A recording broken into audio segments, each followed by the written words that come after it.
Hello friends, welcome back to my channel economics with Deepti. आज की class में हम लोग डिस्कस करेंगे मार्शल्स पार्शियल इक्विलिब्रियम।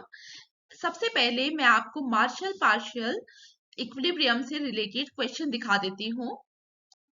देखिए, दीज आर द क्वेश्चन जो यूपीएससी में पूछे हुए हैं और इसी टॉपिक से मैंने आपको एक क्वेश्चन शेयर किया है जो कहाँ पे पूछा हुआ है, असिस्टेंट डायरेक्टर के एग्जाम में पूछा हुआ है। सबसे पहला क्वेश्चन अगर बात करें 2019 में पूछा गया यूपीएससी में, how is the Marshallian equilibrium different from the Walrasian equilibrium. क्योंकि यहाँ पे हम दो इक्विलिब्रियम के बारे में पढ़ेंगे, मार्शल और वॉलरस।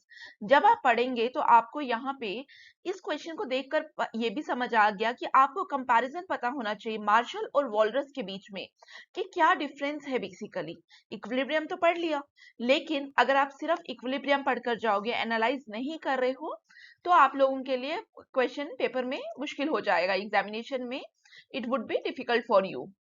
अब 2016 में जो यूपीएससी ने पूछा वो क्या था, state Marshallian and Walrasian conditions of market equilibrium.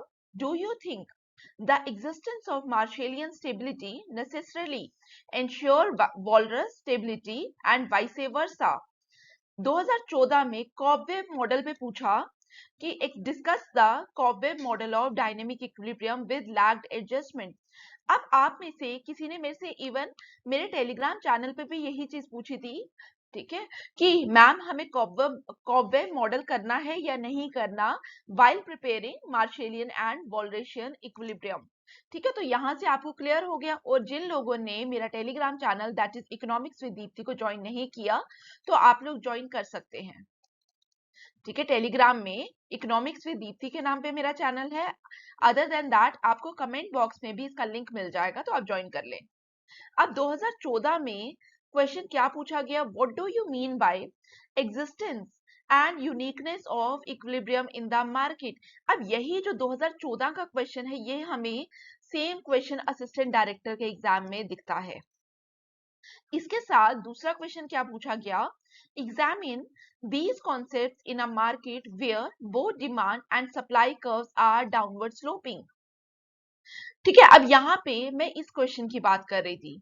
ये क्वेश्चन अभी हमने देखा, ठीक है, अभी हम लोगों ने देखा कि ये क्वेश्चन कहाँ पे पूछा हुआ, यूपीएससी में। और साथ ही ये क्वेश्चन आप लोगों को असिस्टेंट डायरेक्टर के एग्जाम में भी दिखा, जो जेकेपीएससी में हुआ था। ठीक है, ईयर मुझे नहीं पता, इसीलिए मैंने यहाँ पे ईयर नहीं लिखा कि कौन सा पेपर है ये, बट वहां पे जो मेरे पास एक फाइल है उसमें से मैंने एक पेपर उठाया जिसमें ये क्वेश्चन पूछा गया है। अब यहाँ पे असिस्टेंट डायरेक्टर पे एक और क्वेश्चन पूछा गया, list out forces of equilibrium of a firm in an industry and forces of equilibrium of an industry in perfect competition. What is the relationship between two pair of forces? तो आप लोग देखिए यहाँ पे इस topic से कितना frequent question पूछा जा रहा है। सो याद रखना, this is very important topic. ठीक है, अब यहाँ पे हम लोग क्या करेंगे, मैं आपके साथ दो क्लासेस में ये टॉपिक लूंगी। नंबर 1 जो आज की क्लास रहेगी, जिसमें हम वॉलरेशियन और मार्शल का इक्विलिब्रियम पढ़ेंगे। और दूसरा, मैं आपके साथ जो मैंने पीवाईक्यूज लिए हैं, यहाँ पे मैंने जो आपको पीवाईक्यूज दिखाए, उसमें से मैं आपके साथ कोई 2 पीवाईक्यूज का आंसर शेयर करूंगी नेक्स्ट क्लास में। ठीक है, और ये वाली जो नेक्स्ट क्लास होगी प्लीज उसको अटेंड कर लेना, क्योंकि आप ही का फायदा है ये वाला जो टॉपिक है। ठीक है, आप लोगों को हेल्प मिलेगी एग्जाम में, अगर आपसे भी पूछा जाएगा तो यू शुड नो कि किस तरीके से हमें इस टॉपिक को टारगेट करना है। इसके पीवाईक्यूज को हमें अटेम्प्ट करना जरूरी है, बिकॉज हमें बहुत बार दिखा ये टॉपिक। अब मेन टॉपिक को स्टार्ट करने से पहले आप लोगों के लिए एक अनाउंसमेंट भी है। जिन लोगों ने अभी तक चैनल को सब्सक्राइब नहीं किया, ठीक है, please subscribe the channel. Economics optional के लिए अगर आप प्रिपेयर कर रहे हैं, यूपीएससी, स्टेट पीएससी के लिए, या आपका मास्टर्स या ग्रेजुएशन में इकोनॉमिक्स है, तो भी ये टॉपिक्स जो हैं वो आप सबके लिए रेलिवेंट है। तो जाइए चैनल को सब्सक्राइब करिए और फिर वीडियो देखिए। तो हमारे टॉपिक का नाम क्या है, equilibrium of the firm and industry. अब यहाँ पे देखिए, मैंने इसको जनरल इक्विलिब्रियम नहीं लिखा, मैंने इसको पार्शियल इक्विलिब्रियम नहीं लिखा। पहले आपको ये चीज समझनी है, यहाँ पे जब हम इक्विलिब्रियम की बात करेंगे तो यहाँ पे नंबर 1 हम पार्शियल इक्विलिब्रियम की बात भी करेंगे एंड नंबर 2 हम जनरल इक्विलिब्रियम की बात भी करेंगे। ठीक है, क्योंकि अभी आपको मैंने जो क्वेश्चन पेपर्स दिखाए वहां पे जो आपको मार्शल अप्रोच पूछा है दैट इज पार्शियल इक्विलिब्रियम, और जो जनरल इक्विलिब्रियम पूछा है या वॉल्रस इक्विलिब्रियम पूछा है वो दोनों सेम है। ठीक है, तो आप लोगों को अगर समहाउ पेपर में थोड़ा ट्विस्ट हो जाए और वहां पे मार्शल की जगह वो पार्शियल इक्विलिब्रियम लिख दे और वॉल्रस की जगह जनरल इक्विलिब्रियम, तो आप कंफ्यूज नहीं होना। ठीक है, मैंने अभी आपको बता दिया कि मार्शल इक्विलिब्रियम को क्या है, it is a partial equilibrium approach, और वॉल्रेशियन की ये जो इक्विलिब्रियम अप्रोच है that is general equilibrium approach. अब यहाँ पे टॉपिक को स्टार्ट करने से पहले एक और चीज बता दूं, इसके लिए जो मैंने बुक रेफर की है दैट इज कुर्सियोनिस, और साथ में मैंने इसके लिए आहूजा रेफर की है, दोनों बुक्स रेफर की हैं। ठीक है, तो आपकी चॉइस है आप कौन सी बुक रेफर करना चाहते हैं, बट आहूजा आप करेंगे, इजी वर्डिंग है। अगर आप कुर्सियोनिस करना चाहते हैं it is up to you. तो सबसे पहले हम मार्शल के इक्विलिब्रियम अप्रोच को पढ़ेंगे एंड देन मैं आपके साथ वॉल्रस की इक्विलिब्रियम अप्रोच डिस्कस करूंगी। देखिए, मार्शल की जो इक्विलिब्रियम अप्रोच है that is partial equilibrium approach. Partial equilibrium approach अभी तक हम पढ़ते आए हैं। ठीक है, आई होप आपने सप्लाई पढ़ा होगा। ठीक है, तो यहाँ पे हम लोग क्या बोलते हैं, डिमांड और सप्लाई इंटरसेक्ट करी। ठीक है, अब यहाँ पे क्या होता है, मार्शल ने जो भी एनालाइज किया, इन्होंने इन आइसोलेशन एनालाइज किया। ठीक है, इन आइसोलेशन का मतलब क्या हुआ, आप लोग कंज्यूमर डिमांड पढ़ी आपने, ठीक है, आपने प्रोडक्शन पढ़ा, ठीक है, जितना भी हमने पढ़ा वहां पे हम क्या पढ़ रहे थे, जैसे कंज्यूमर डिमांड में कंज्यूमर का जब हमने पढ़ा तो उस समय हमने क्या देखा कि बाकी सारे फैक्टर्स हमने क्या बोले, कांस्टेंट। जब हमने डिमांड की बात की तो हमने बोला कि जो डिमांड है, लॉ ऑफ डिमांड में डिमांड जो है वो डिपेंड करेगी आपकी प्राइस पे, लेकिन इन रियल सेंस जो क्वांटिटी डिमांडेड है वो बहुत सारे फैक्टर्स पे डिपेंड करती है। आपकी इनकम कैसी है, आपका टेस्ट एंड प्रेफरेंस कितना है, ठीक है, आपकी मार्जिनल प्रोपेंसिटी टू कंज्यूम क्या है, बहुत सारे फैक्टर्स पे आपकी डिमांड जो है वो डिपेंड करती है। लेकिन जब हम लॉ ऑफ डिमांड पढ़ते हैं तो हमने क्या बोला, हमने बोला all other things are constant, बोला। ठीक है, आप लोग रिलेट कर पा रहे होंगे आई होप। साथ में हमने क्या बोला, all other things are constant, साथ में हमने इसी को बोलते हैं हम सिट्रस पेरिबस। क्या बोलते हैं, सिट्रस पेरिबस। आप जहां पे भी बैठे हैं, क्लास अटेंड कर रहे हैं, प्लीज जोर से बोलिए ताकि क्लास के बाद आपको बेसिक्स क्लियर हो जाए क्लास के। ठीक है, तो सिट्रस पेरिबस। अब यहाँ पे जैसे मार्शल की सबसे ज्यादा जो इंपॉर्टेंट चीज हम देखते हैं दैट इज डिमांड और सप्लाई कर्व को। अब यहाँ पे इन्होंने क्या किया, इन्होंने बोला जहां पे डिमांड एंड सप्लाई इंटरसेक्ट करेगी वहां पे इक्विलिब्रियम होगा। लेकिन मैंने क्या बोला, मैंने बोला मार्शल की अप्रोच क्या है, पार्शियल इक्विलिब्रियम। तो यहाँ पे आप लोगों ने आई होप आईएसएलएम पढ़ा होगा या आपने बैचलर्स या मास्टर्स लेवल में पढ़ा होगा, नहीं भी पढ़ा होगा आगे आने वाली क्लासेस में मैं आपके साथ लिंक शेयर कर दूंगी उसका। तो अगर अभी आप पढ़ना चाहेंगे क्लास के बाद तो यहाँ पे आपको मेरी मैक्रो इकोनॉमिक्स की प्लेलिस्ट में मिल जाएगा, तो देख लेना। आईएसएलएम मॉडल में हम क्या बोलते हैं, जहां पे हमारा प्रोडक्ट मार्केट, मनी मार्केट, ठीक है, बॉन्ड मार्केट, तीनों इक्विलिब्रियम में होता है, हम उस पॉइंट को इक्विलिब्रियम मानते हैं। और आईएसएलएम मॉडल में हम बेसिकली क्या दिखाते हैं, हम बोलते हैं कि हमारे तीनों मार्केट्स क्या है, इंटरडिपेंडेंट है।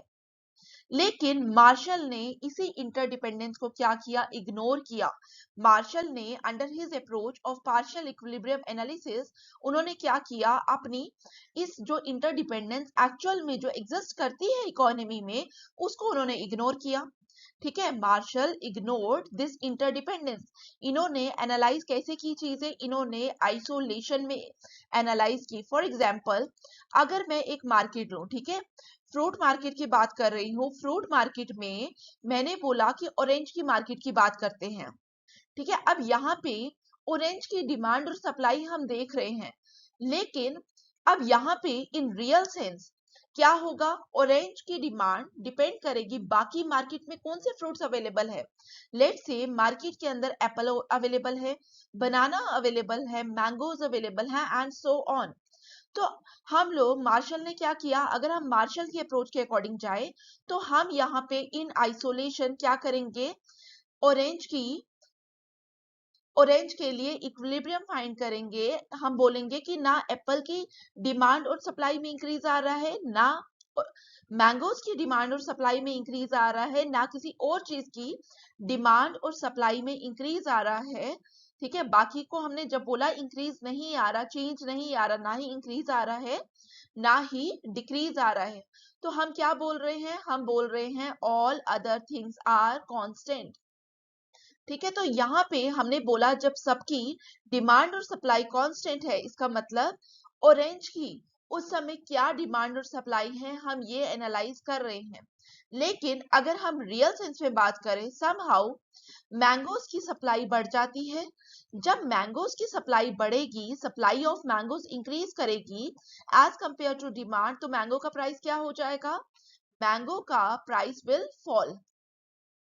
मैंगो का प्राइस जैसे ही फॉल करेगा तो जो लोग पहले ऑरेंज कंज्यूम कर रहे थे, अब उनको जब मैंगो सस्ते में मिलना स्टार्ट हो गए तो now they can shift to mango. ठीक है, लेकिन जैसे मार्शल ने बोला कि हम सप्लाई और डिमांड मैंगोज की कांस्टेंट रखेंगे, तो उस समय वो क्या बात कर रहे हैं, he is talking about partial equilibrium analysis. लेकिन मैंने आपको क्या बोला, इन रियलिटी होता क्या है, यहाँ पे डिमांड और सप्लाई बाकी कमोडिटीज की भी चेंज नहीं होती, उनका एक इफेक्ट दिखाई देता है हमें, जो वेरिएबल हम इनटू कंसीडरेशन ले रहे हैं। ठीक है, तो इस तरीके से आपको समझ आया कि पार्शियल इक्विलिब्रियम एनालिसिस में मार्शल ने क्या बोला, सिट्रस पेरिबस, ठीक है, all other things are constant, but in reality interdependence हमें दिखाई देती है। अब यहाँ पे जब वॉलरस आए तो वॉलरस ने इसी इंटरडिपेंडेंस को टारगेट किया। उन्होंने बोला इकोनॉमी में इंटरडिपेंडेंस होती है, इट इज नॉट कि इकोनॉमी आपकी आइसोलेशन पे काम कर रही है, ऐसा नहीं होता अकॉर्डिंग टू वॉलरस। अब वॉलरस की अप्रोच में हम ये देखेंगे, दैट्स वाई हम वॉलरस की अप्रोच को क्या बोलते हैं, that is known as general equilibrium analysis. ठीक है, यहां तक आपको क्लियर हुआ कि हम क्या बोलते हैं उसको, क्लियर। ठीक है, अब हम वापस से आ जाते हैं मार्शल में।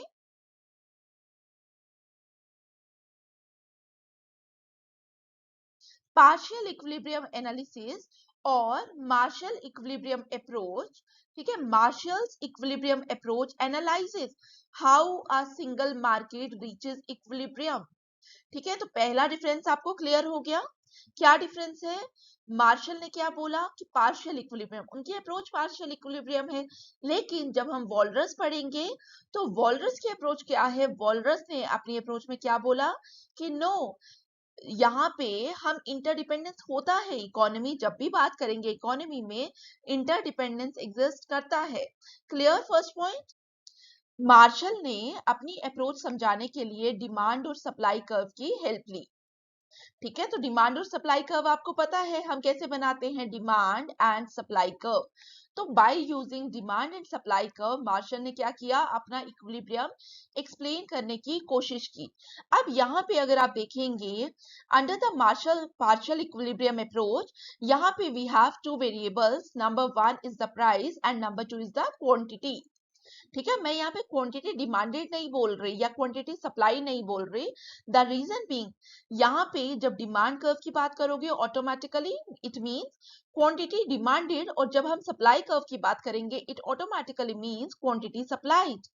ठीक है, तो यहाँ पे हमारे दो वेरिएबल्स आएंगे, कहाँ पे, मार्शल की अप्रोच में, number one is the price and number two is the quantity.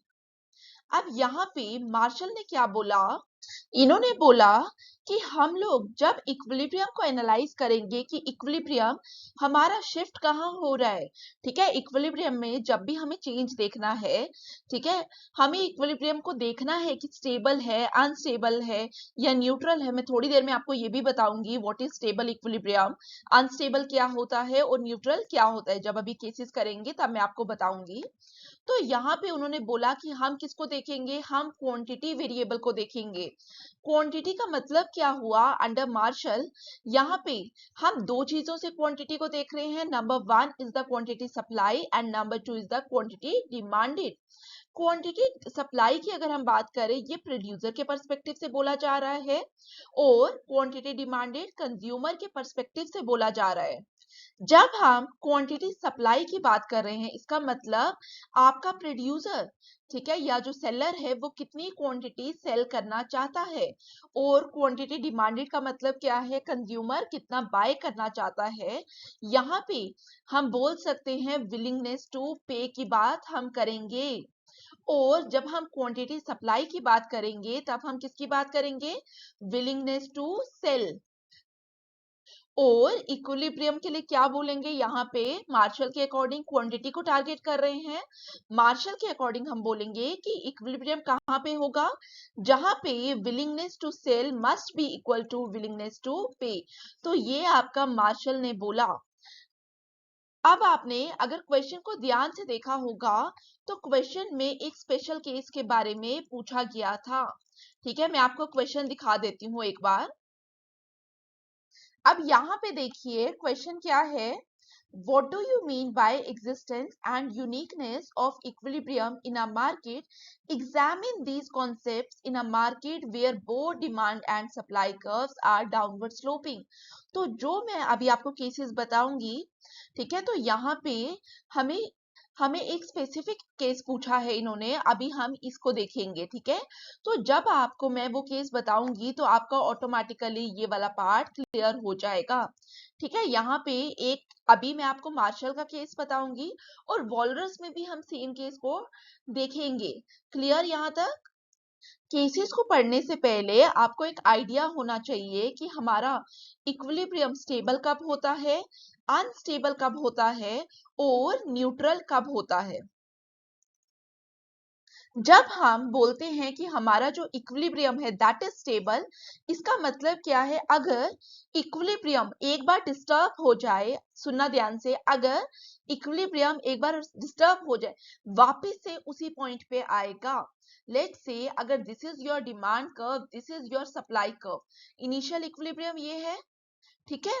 अगर हम बोले इक्विलिब्रियम आपका डिस्टर्ब हो जाए, यहां से इक्विलिब्रियम डिस्टर्ब हो जाए, इक्विलिब्रियम डिस्टर्ब होने का मतलब अब सप्लाई और डिमांड बराबर नहीं रहेगी, ठीक है।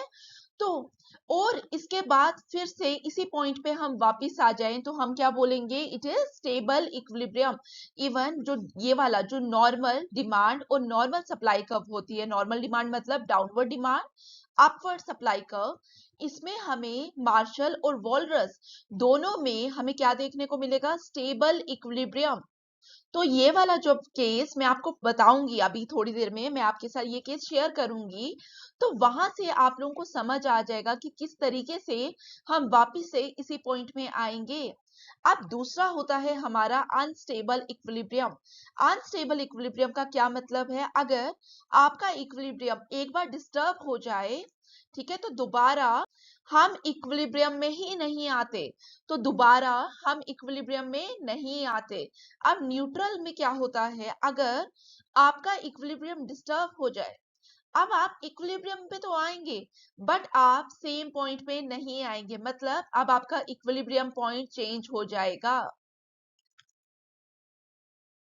ठीक है। तो समझ आया what is stable equilibrium, what is unstable, what is neutral, ठीक है। तो हमें ये चीज हेल्प करेगी जब हम मार्शल और वॉलरस के डिफरेंट जो टाइप्स है, डिफरेंट केसेस हैं वो डिस्कस करेंगे। तो सबसे पहले मैं मार्शल का आपके साथ डिस्कस करूंगी एंड देन वॉलरस का।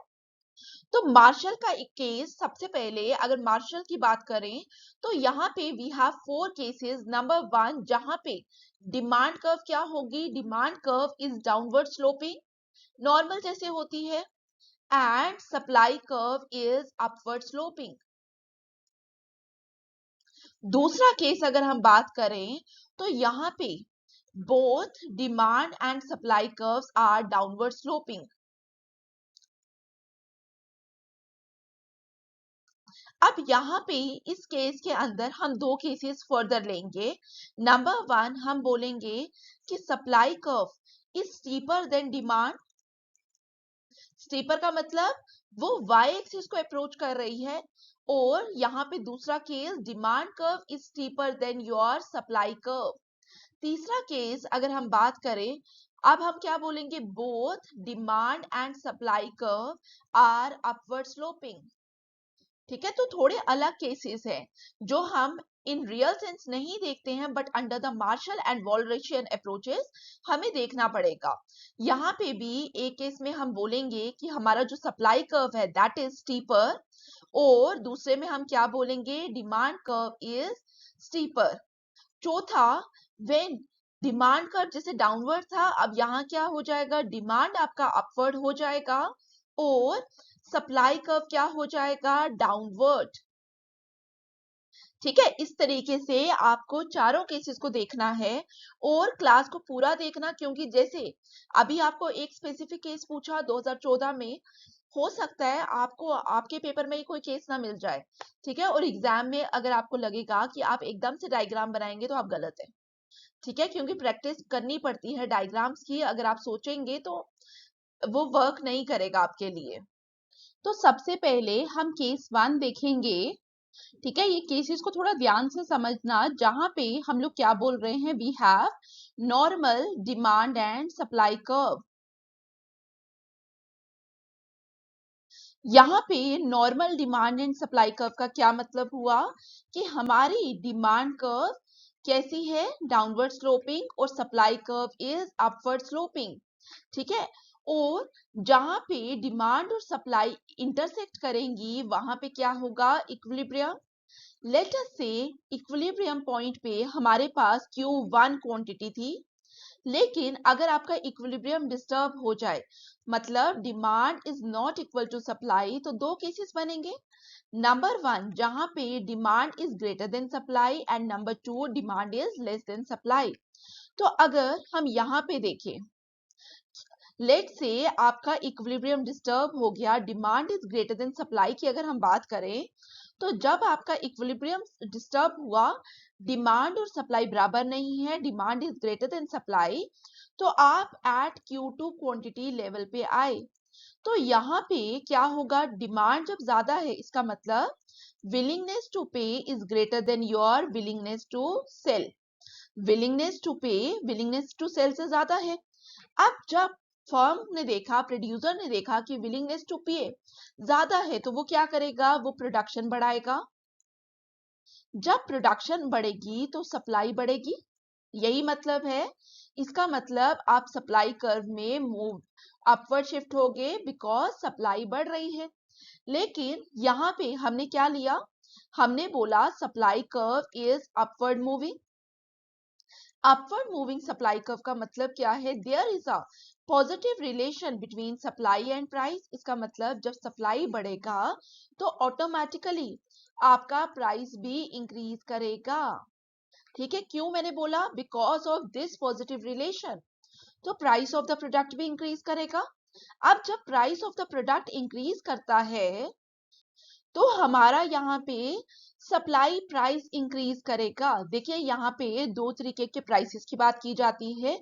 Number one is the supply price. Supply price वो प्राइस है जहां पे आपका सेलर स्पेसिफिक क्वांटिटी सेल करने को रेडी है. अगर हम यहाँ पे देखें, मैं इसको मार्क कर दूं, A B Q2. अगर आप यहाँ पे देखो, Q2 क्वांटिटी के लिए सेलर क्या प्राइस चार्ज करने को विलिंग है, BQ2. तो BQ2 क्या हो गया, सप्लाई प्राइस. लेकिन हमने क्या देखा, प्राइस इंक्रीज हो रहा है, तो आप सेलर कितना प्राइस करने को रेडी है, दिस मच. ठीक है, CQ2. So this is the supply price. तो यहाँ पे सप्लाई प्राइस बढ़ा. अब साथ में क्या हुआ, जब सप्लाई इंक्रीज हुई तो मोर कमोडिटीज इन द मार्केट. जब कमोडिटी ज्यादा है तो यहाँ पे क्या होगा, यहाँ पे आपका law of diminishing marginal utility operate करेगा, क्योंकि अब आपका जो बायर है उसको लग रहा है बहुत सारी कमोडिटीज है, तो वो क्या करेगा, वो लेस अमाउंट पे करने को रेडी होगा।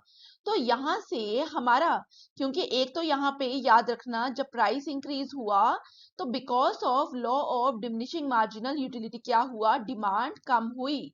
तो यहाँ पे हमने क्या बोला कि अगर आपको सप्लाई क्लियर करानी है तो क्या करना पड़ेगा, प्रोड्यूसर को प्राइस कम करना पड़ेगा।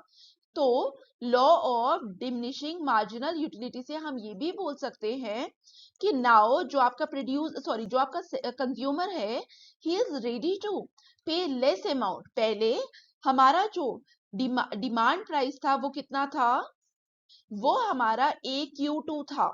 डिमांड प्राइस इनिशियली कितना था, AQ2, बट जैसे ही सप्लाई मार्केट के अंदर बढ़ी तो अब कंज्यूमर ने बोला कि मैं इतना प्राइस नहीं दूंगा, तो अब उसने कितना किया, अब उसने प्राइस कम देना है, तो इसके लिए मार्केट में ऑटोमेटिकली कम प्राइस होगा, और कम प्राइस होगा तो भी क्या होता है, डिमांड बढ़ती है। तो हमारी डिमांड कर्व में इस तरीके से मूवमेंट आएगी, और जब ये मूवमेंट आएगी तो ऑटोमेटिकली हम E1 पे शिफ्ट करेंगे। क्लियर? अब ये तो मैंने आपके साथ इसी में एक केस बताया जहां पे demand is greater than your supply. अगर आपके पास दूसरा केस हो जहां पे demand is less than your supply, ठीक है, तो यहाँ पे मैं इसको इरेज कर लेती हूँ।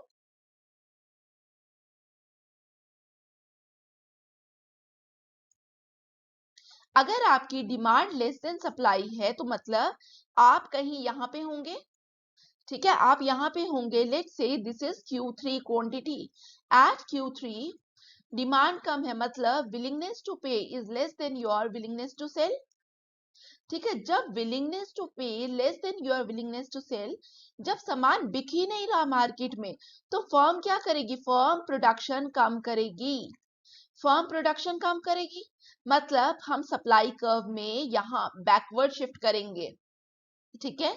तो अब फर्म ने प्रोडक्शन कम की और प्राइसेस भी, जो सप्लाई प्राइस है वो भी आपको क्या दिख रहा है, कम दिख रहा है। अब यहाँ पे जैसे ही प्रोडक्शन कम हुआ, ठीक है, प्रोडक्शन कम हुआ तो बायर ने क्या देखा, बायर ने देखा कि उसके लिए मार्केट के अंदर लेस कमोडिटी अवेलेबल है, लेस कमोडिटी अवेलेबल है। तो पहले बायर आपका AQ3 ये डिमांड प्राइस पे करने को विलिंग था, वो क्वांटिटी ज्यादा मांग रहा था, OQ3 क्वांटिटी डिमांड कर रहा था, और OQ3 क्वांटिटी के लिए भी ही वाज विलिंग टू पे जस्ट AQ3 प्राइस। लेकिन अब आपके बायर ने क्या देखा, अब आपके बायर ने देखा कि यहाँ पे कॉमोडिटी क्या है, लेस कॉमोडिटी है। तो बायर ने क्या कहा, बायर ने कहा कि ठीक है, अब हम जब सप्लाई कम है, शॉर्टेज हो जाएगी मार्केट में, तो आपका बायर क्या करेगा, बायर आपका कम कॉमोडिटी को परचेज कर लेगा अगर प्राइसेस बढ़ेंगे भी, क्योंकि शॉर्टेजेस में ऐसा ही होता है। तो आप डिमांड कर्व में इस डायरेक्शन पे मूव करेंगे और हम फिर से यहाँ पे E1 इक्विलिब्रियम पे आ जाएंगे। क्लियर? तो ये हमारा केस 1 था, जो मार्शल का केस 1 है। अब यहाँ पे एक पॉइंट याद रखना, मार्शल ने इसी को देखकर, डिमांड और सप्लाई की कंडीशंस को देखकर क्या बोला, मार्शल ने कहा कि जो ये डिमांड एंड सप्लाई कंडीशंस हैं, these are like blades of scissor. ठीक है, अगर आपको ब्लेड ऑफ सीजर्स पे क्वेश्चन आ जाता है तो मार्शल की बात हो रही है। were like blades of scissors which are both relevant in achieving the market equilibrium.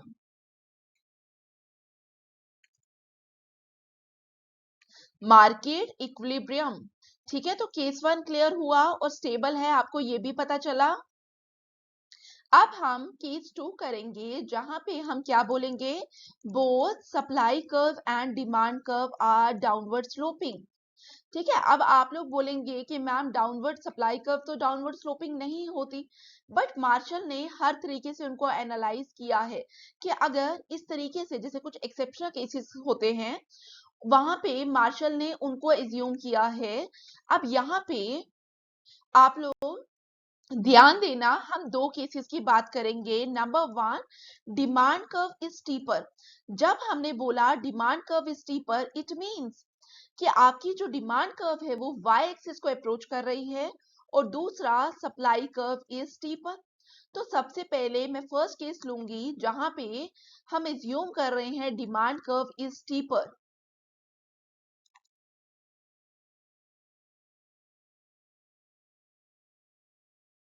ठीक है, तो डिमांड कर्व देखो मैंने वर्टिकल की तरफ ली, और सप्लाई कर्व रिलेटिवली हॉरिजॉन्टल को अप्रोच कर रही है, दैट इज फ्लैटर। जब आप डायग्राम बनाएंगे आप इन चीजों का ध्यान रखेंगे, दोनों डाउनवर्ड है, दैट्स व्हाई मेरी कर्व डाउनवर्ड आई यहाँ। तो यहाँ पे this is your equilibrium. Why equilibrium? Because demand is equal to supply. यहाँ पे लेट से आपका इक्विलिब्रियम डिस्टर्ब हो गया, मतलब demand is not equal to supply. तो यहाँ पे फिर से हमारे दो केसेस बनेंगे, जहां पे नंबर वन, डिमांड क्या है, demand is greater than supply. पहले हम इस केस को लेंगे, फिर दूसरा case demand is less than supply. अब यहाँ पे भी देखना, मैं प्राइस का अलग रिलेशन बताऊंगी, ठीक है, ध्यान देना इसको।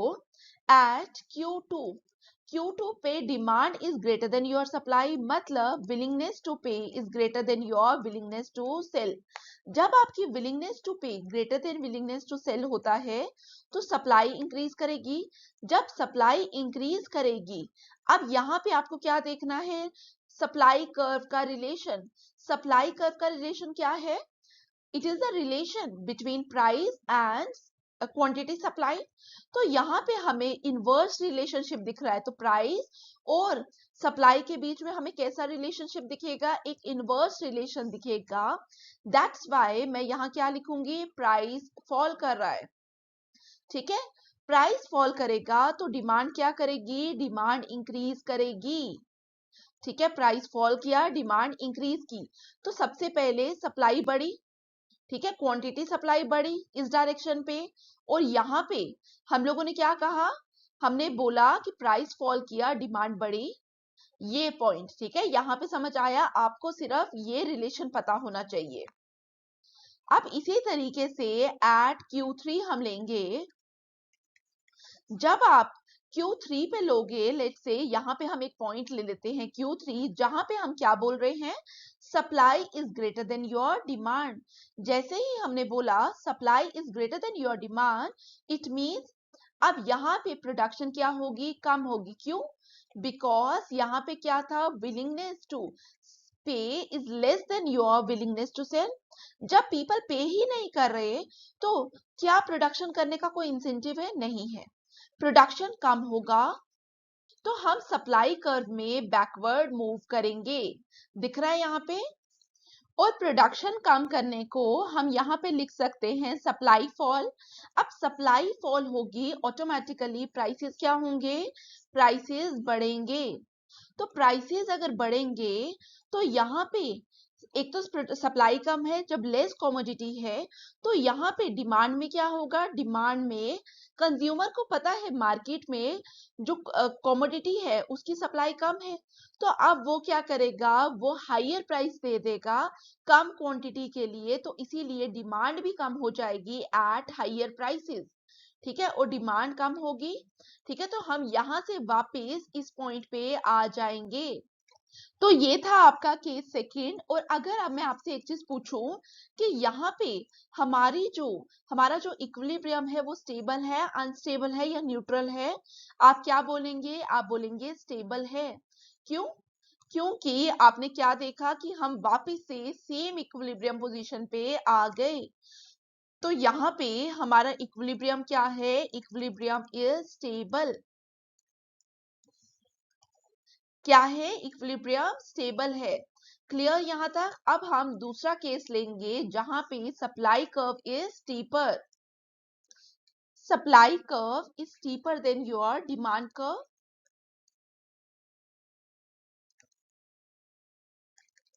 तो यहाँ पे हमारी सप्लाई कर्व किसके तरफ जाएगी, वर्टिकल एक्सिस को अप्रोच करेगी, मतलब this is your supply curve और डाउनवर्ड स्लोपिंग हमने पहले ही बोला, और this is your demand curve. अब यहाँ पे हमने क्या बोला, अगर इवन इक्विलिब्रियम पे हो आप, इसका मतलब demand is equal to your supply.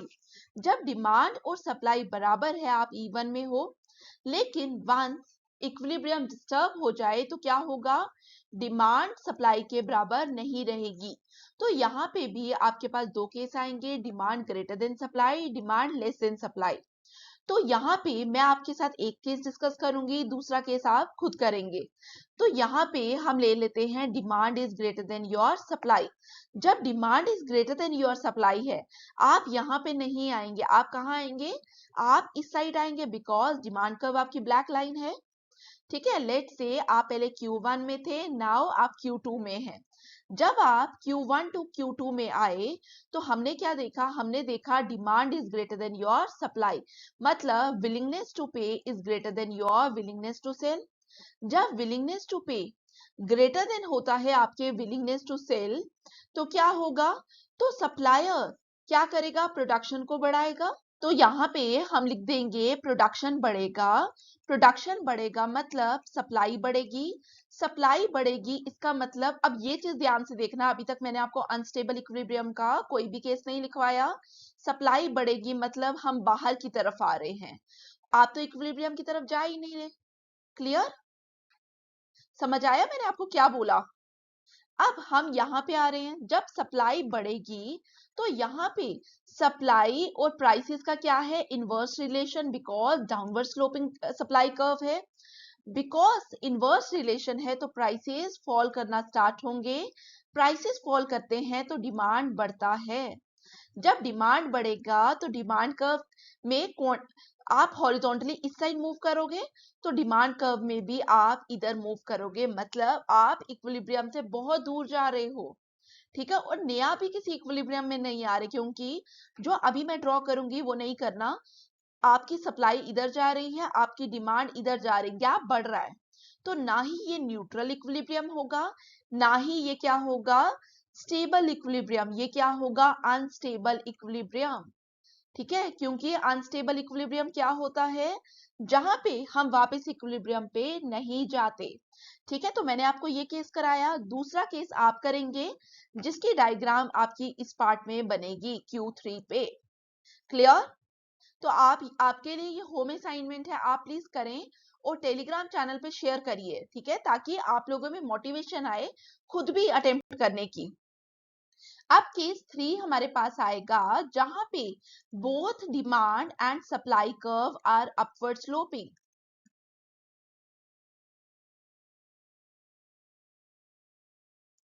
जहां पे हमारी दोनों अपवर्ड स्लोपिंग होगी, यहाँ पे भी हम एज्यूम करेंगे दो केसेस, सॉरी, जहां पे सप्लाई कर्व एक जगह स्टीपर होगी, एक जगह डिमांड कर्व स्टीपर होगी।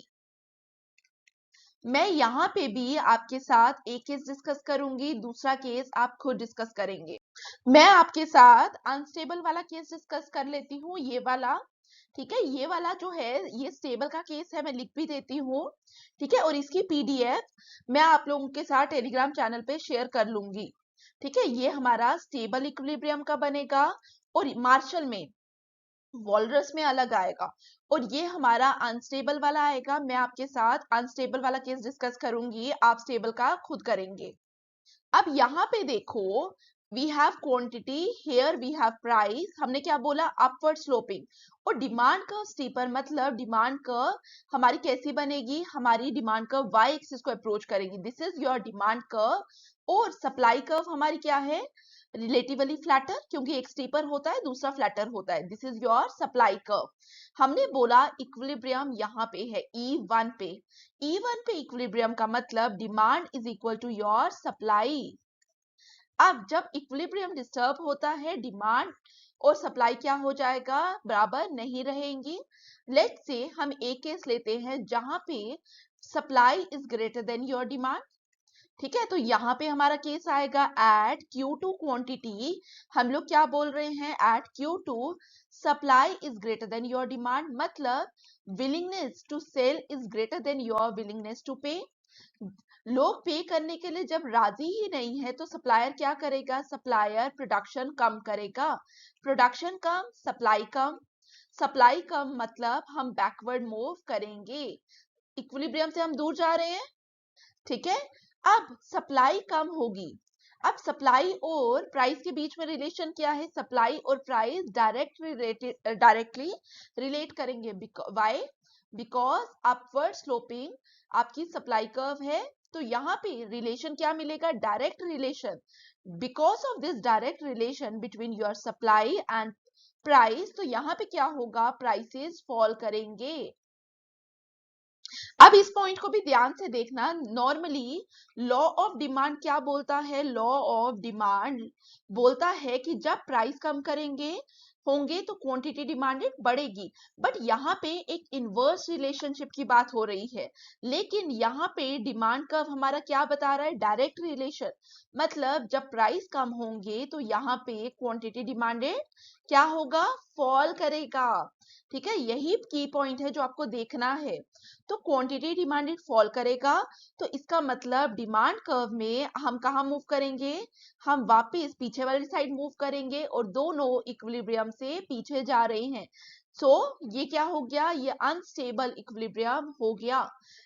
और मैंने आपको एक केस बता दिया, अब यहाँ पे आप Q3 का अलग खुद से करेंगे, और ठीक है वहां पे भी आपका अनस्टेबल आएगा और स्टेबल वाला भी आप खुद ट्राई करेंगे, नहीं होगा कमेंट बॉक्स पे लिखो, टेलीग्राम चैनल पे लिखो, लेकिन मैं उसी को रिप्लाई करूंगी जो टेलीग्राम चैनल पे अपनी डायग्राम बनाकर मुझे शेयर करेगा। ठीक है, क्योंकि मैंने आपको बार बार मैं बोलती हूँ कि टीचिंग जो है वो इंटरेक्टिव होनी चाहिए, आपका रिस्पॉन्स नहीं मिलेगा तो कोई यूज ही नहीं है इस चीज का। एंड लास्ट केस अब हमारा, जहां पे हम लोग क्या बोलेंगे, डिमांड कर्व हमारी अपवर्ड स्लोपिंग है और सप्लाई कर्व हमारी क्या है, डाउनवर्ड स्लोपिंग।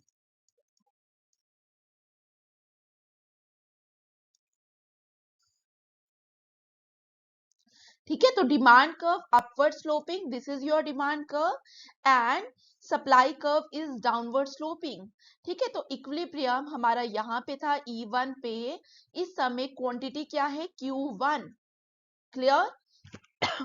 अब यहाँ पे हमने बोला अगर इक्विलिब्रियम डिस्टर्ब हो जाए, मतलब डिमांड और सप्लाई इक्वल ना रहे, अगर डिमांड और सप्लाई इक्वल नहीं होंगे तो एक केस बनेगा डिमांड ग्रेटर देन सप्लाई और दूसरा डिमांड लेस देन सप्लाई।